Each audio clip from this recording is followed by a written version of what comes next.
Not too much. I just, I traveled for 12 hours, and then I did like a chill day where I did a quality swim, a 70-minute bike, and a 10K run on the treadmill. And then I guess day one of the training camp was, there's a kind of a pool situation here right now, so I ended up swimming open water. I didn't really want to swim open water, but I did, and I did what I would have done in the pool in the open water, so a quality open water swim, of which we ended up covering the whole course during that workout. And then out onto the bike, I just wanted to do an easy ride because I did a full taper into Augusta, I wanted to remind the body that we still have to be able to go for 4 or 5 hours on the bike, because I hadn't done that for 8 days or so. So we rode out to Hawi and intended to ride all the way back, but I wimped out and got a ride back down the mountain because it was insanely windy, windiest I've ever experienced.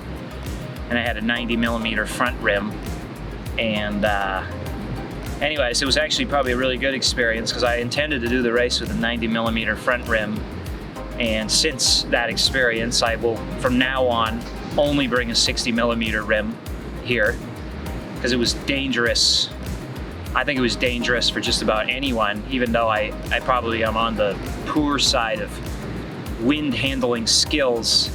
I think it was, I don't know how you could possibly be prepared for the unpredictableness of gusty crosswinds. So anyways, we did that kind of as a workout, in which I did 1-minuters in the TT position at 340 to 370 watts indefinitely on 2 minutes recovery, and ended up doing about 40 of them. And then my goal was to do 4 or 5 5-minuters with 3 minutes recovery. And I was just coming up from Kauai High, and lo and behold, Mr. Alistair Brownlee comes blazing by me.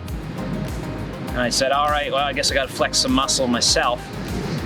So first time in my life I ever, 3.5 hours into a long ride, started doing 5-minuters over 400 watts, but leave it to Mr. Brownlee to allow your system to do such a thing.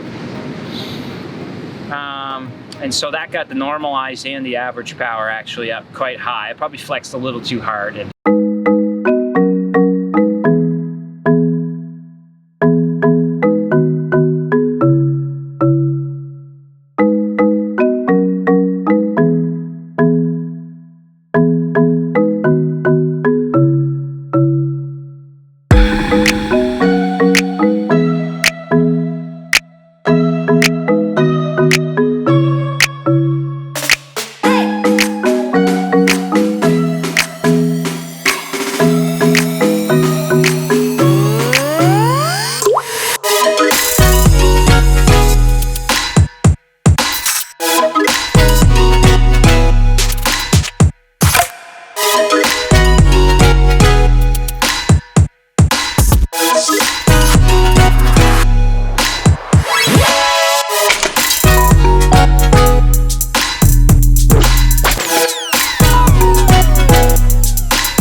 So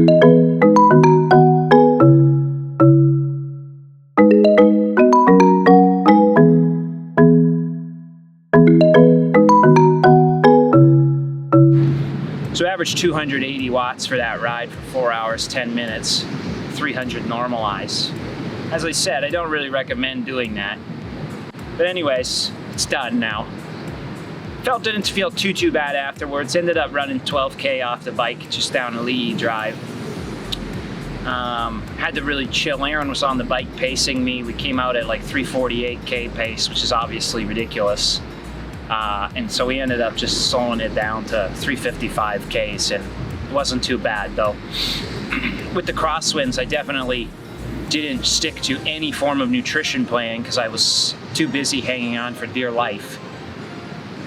So anyways, there was nothing really I looked to get from that workout other than just remind the body that we need to be able to ride for 4 to 5 hours. And we did accomplish that in the workout. And then the next day, went to the pool at the far down the road because the Kona pool is closed. Did another quality swim.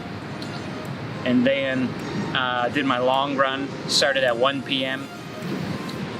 Once again, the work's already been done. There's no need to I think a big thing you got to keep in mind when you're going into your A race and coming inside of, let's say, 3 weeks of the race is you shouldn't be thinking of improving anymore. You're just trying to maintain, or rather remind the body that you don't want it to disassemble all of the machinery that you have built.